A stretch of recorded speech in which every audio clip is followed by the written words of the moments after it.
Hello, Sergio. How are you? Good afternoon. Good afternoon to you. What do you think might happen between today and tomorrow in the Chamber of Deputies and in the Senate, with all this commotion that has been happening in recent days? Well, it is auspicious that today the Chamber of Deputies achieved a quorum to at least hold a session. Then we have to see how the results of the votes will be, right?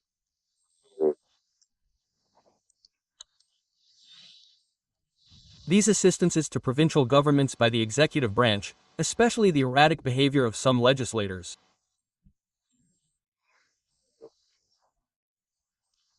Lately, I hope that there is nothing that could shake them regarding what is basically called Garaham, but in reality it is for pediatric assistants in general, not just Garaham.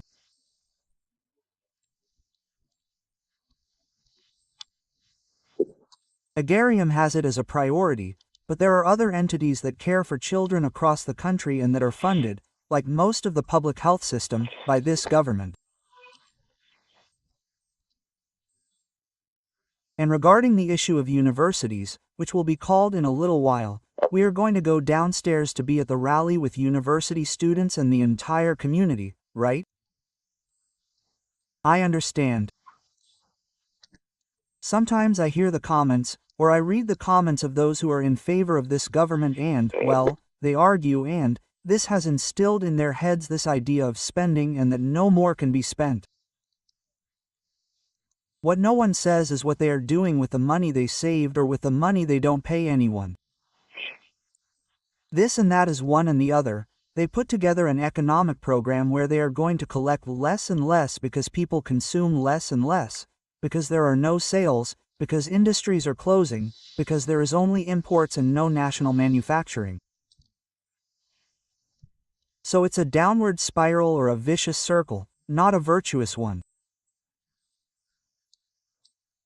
A vicious circle because each time, if you sell less, you collect less, and if you collect less, you're going to invest less, and it's a downward spiral that, well, we've been saying this for almost 2 years, but this is what's happening in Argentina, right? Exactly. Now, Marcelo, do you think there's an air of change, at least with the electoral numbers that are coming in? I was just mentioning the Corrientes election, the Buenos Aires election, what's taking shape? Well, the launch of Fuerza Patria here in the city of Santa Fe was quite well attended.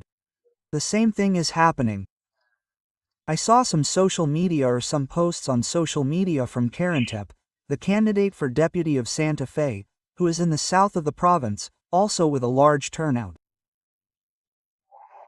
There's another circumstance that's generated from this moment. There are, let's say, all those who are against this process, against these policies that are cruel. They are not in line with order, they are cruel. And with no prospect of a way out for society as a whole, but, well, I think there are many who are beginning to see it. Well, welcome. Well, many are waking up to where we are going, where they are leading us. Well, I believe that there is hope afoot. It must be built beyond not only saying, well, I am against it, but I have this to offer.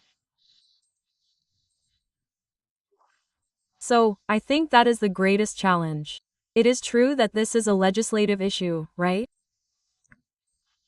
Likewise, in legislative matters we have not only opposed it, but we have presented projects, for example, with a law on productive investments to provide support for companies and industries that wish to invest. But, well, none of this has been able to materialize. Well, but in any case, faced with a government that does not have the perspective of the growth of its industries, of its SMEs, they do not have them directly on the radar. So it is very difficult to believe in an economic plan that only thinks about adjustments and does not have the projection of how to generate employment, of how it is going to generate the possibility of having, what is capitalism, right? Consumption. Capitalism is based on consumption. So I say, if there is no program plan to encourage consumption and it is only to reduce, well, it is very difficult because, I insist, you collect less and you will have less and less money to sustain the minimum obligations of the state. Exactly. Marcelo, I change the subject. I bring you specifically to the province of Santa Fe and your role as a delegate. What did the reform of the Constitution leave you? I believe that rights and guarantees were expanded for society as a whole. I believe that factors related to health, education, and sports were incorporated, which we were able to incorporate as well, as a fact that they included in the health area. Not bad. We had a much broader scope, but we managed to incorporate it. We were able to defend the non-transferable fund and retirement mobility. We were able to incorporate the chapter on industries as a fundamental factor in the whole of Santa Fe society.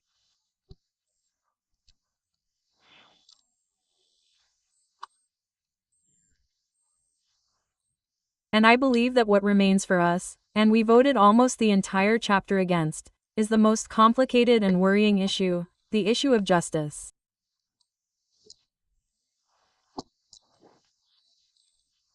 There is no doubt that the issue of justice involves interference from the executive branch in that regard, and we do not see it as healthy.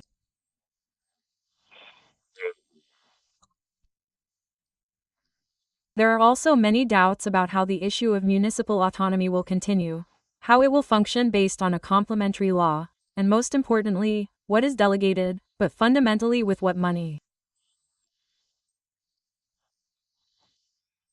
So, we aspired for the Constitution to clearly establish a minimum floor for revenue sharing. We have been arguing that Santa Fe has a much lower revenue sharing than, for example, Córdoba has with its municipalities. We are talking about 13% in Santa Fe and 20% in Córdoba. We wanted to set a floor of 18% in Santa Fe so that it would not go below that. Unfortunately, it could not be achieved, and that will be tied to future laws.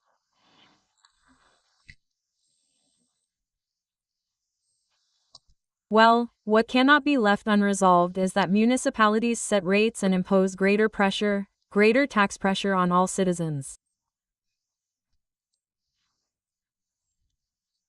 So, I believe that should have been in the Constitution. Well, I hope that the laws that will complement it clarify it clearly, and that this represents progress for society and does not leave it exposed to these types of issues, right?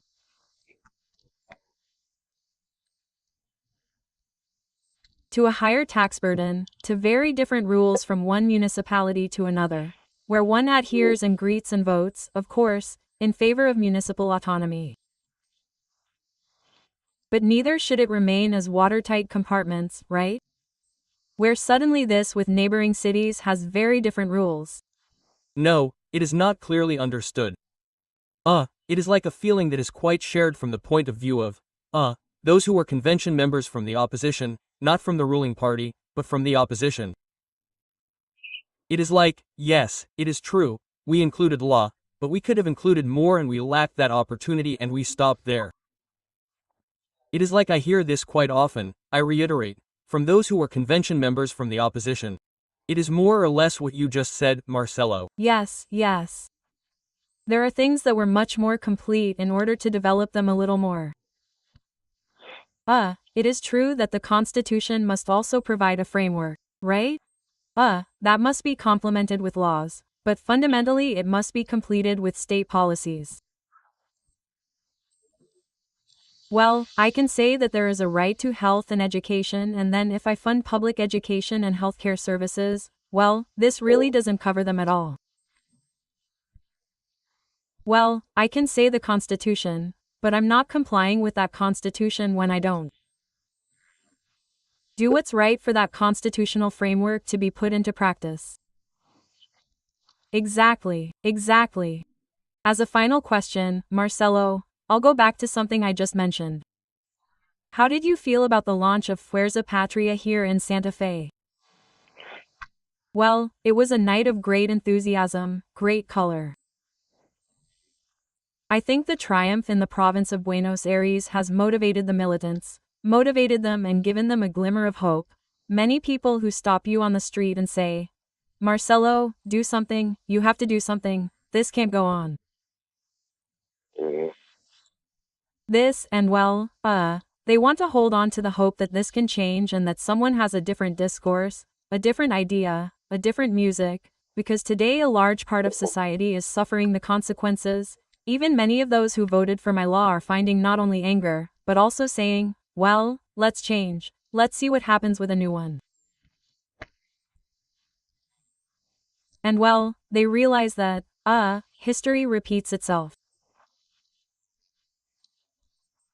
This, the same process, of Macri's time, the same process of the 90s, the same process of the dictatorship around economic policies, with different facets and different, institutional, political issues, because beyond the economic issue, it cannot be said that what was experienced in democracy was the same as the dictatorship, but I mean that the economic plans carried out had a very similar purpose.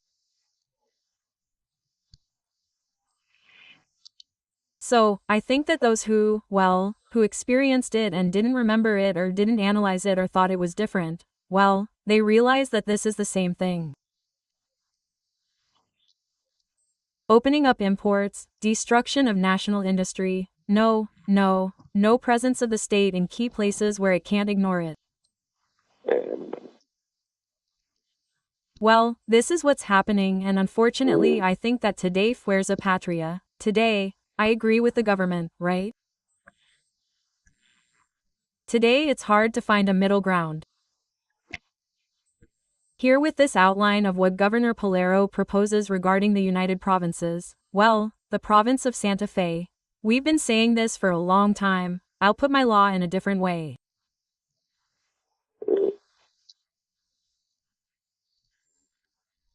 And it's clear that he has as a candidate the vice governor who said that she agreed with or did not agree that the Senate had voted against the veto on retirees.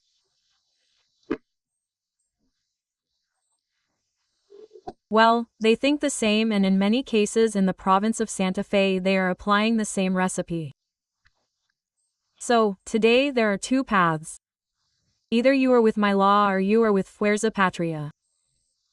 The United Provinces, at least in Santa Fe, is more of the same as what the national government is doing.